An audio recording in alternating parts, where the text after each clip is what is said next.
Terima kasih Anda masih di Sindo Sore. Pemirsa, Presiden Prabowo Subianto umumkan gelar 10 pahlawan nasional di Istana Negara Jakarta. Termasuk diantaranya adalah Presiden kedua RI Soeharto, Presiden keempat RI Abdurrahman Wahid, hingga aktivis buruh Marsina. Pemberian gelar 10 pahlawan nasional dilakukan oleh Presiden Prabowo Subianto bertepatan dengan Hari Pahlawan 10 November di Istana Negara Jakarta. Dari ke-10 gelar pahlawan termasuk diantaranya adalah Presiden kedua RI Soeharto, Presiden keempat RI Abdurrahman Wahid atau Gus Dur, hingga pejuang buruh Marsina. Gelar pahlawan diberikan kepada ke-10 tokoh tersebut dilakukan usai ditetapkan oleh Presiden Prabowo setelah dianggap memenuhi syarat melalui sejumlah proses. Sejak masa kemerdekaan, sebagai wakil komandan BKN Yogyakarta, ia memimpin pelucutan senjata di Jepang, Kota Baru 1945. Momen haru mewarnai penyerahan gelar pahlawan nasional. Tak terkecuali putri sulung Presiden kedua Soeharto, Siti Hardianti Rukmana atau Tutut. Ditemani sang adik Bambang Trihatmojo, Tutut terlihat berkali-kali mengusap matanya yang basah. Keluarga besar Soeharto pun berterima kasih kepada pemerintahan Prabowo atas pemberian gelar tersebut.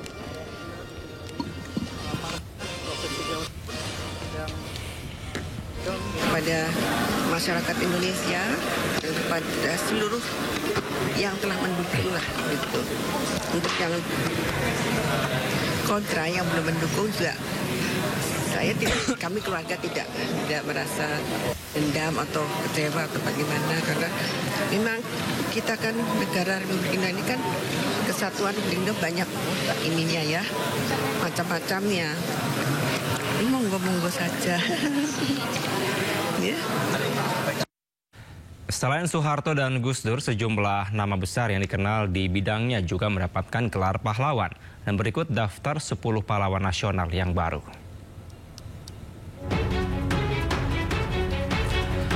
Pertama ada Presiden keempat RI Abdurrahman Wahid. Sosok yang dikenal dengan nama Gus Dur ini menjadi pahlawan di bidang perjuangan politik dan pendidikan Islam. Sosok kedua adalah Presiden kedua RI, Jenderal Besar TNI Soeharto. Soeharto menjadi pahlawan bidang perjuangan, bersenjata, dan politik. Yang ketiga, tokoh perjuangan buruh Marsinah menjadi pahlawan di bidang sosial dan kemanusiaan. Sementara Mokhtar Kusuma Atmaja menjadi pahlawan di bidang perjuangan hukum dan politik.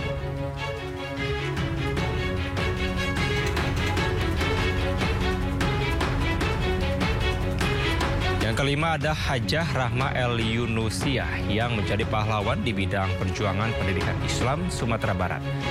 Kemudian mertua dari Presiden ke-6 RI Susilo Bambang Yudhoyono, yaitu Jenderal TNI Purnawirawan Sarwo Edi Wibowo, menjadi pahlawan di bidang perjuangan bersenjata.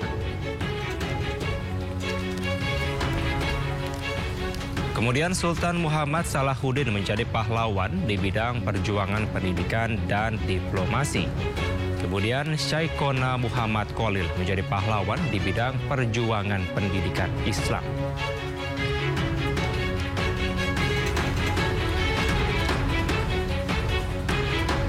Kemudian Tuan Ronda Haim Saragi menjadi pahlawan dari Sumatera Utara di bidang perjuangan bersenjata.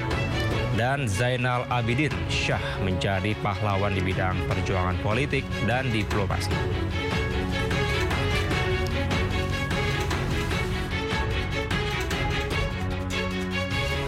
Terima kasih. Pemirsa, Presiden Timor Leste Jose Manuel Ramos Horta berkunjung ke Indonesia. Kunjungan dilakukan untuk memperkuat hubungan kedua negara sekaligus berkolaborasi dalam lintas budaya.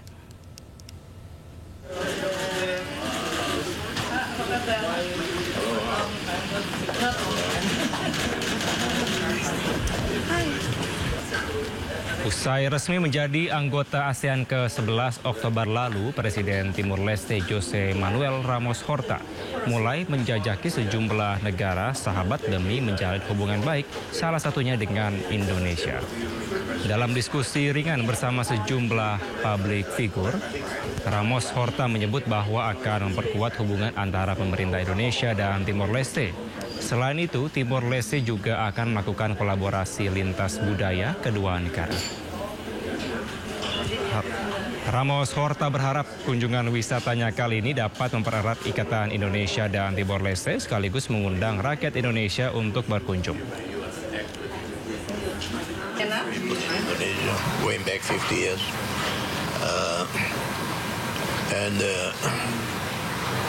I personally, like the Prime Minister Shanano, we feel a lot of affinity with the new Indonesia. We have a very strong relationship, Timor-Leste and Indonesia. Relationship that is people to people and government to government. And I want to see more Indonesians visiting Timor-Leste. Academics, intellectuals, writers, artists visit Timor-Leste. Informasi lain, pemirsa, usai menangkap seorang pelaku penembakan hansip di Pelabuhan Bakaheni, Lampung, tim gabungan Polda Metro Jaya dan Polres Jakarta Timur kembali menangkap seorang pelaku. Pelaku tersebut berperan pembawa senpi, motor, dan kunci letter T.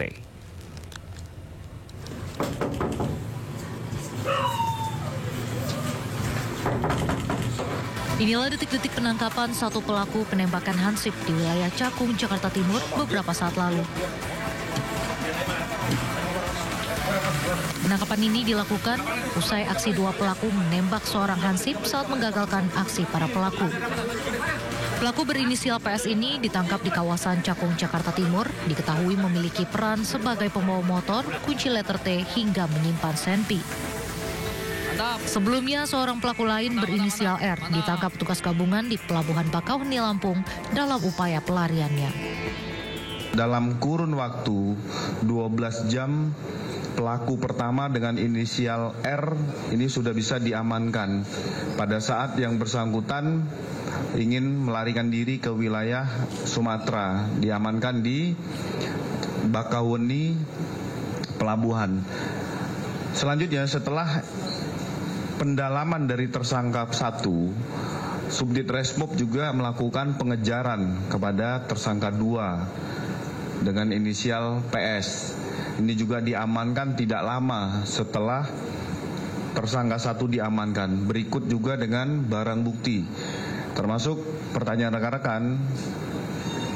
Subdit Resmob di Treskrim juga mendalami asal-usul senjata api ini. Kini kedua pelaku berada di Gedung Kriminal Umum Polda Metro Jaya untuk menjalani pemeriksaan dan mempertanggungjawabkan perbuatannya. Dari Jakarta dan Helmi Sajangbati, iNews melaporkan.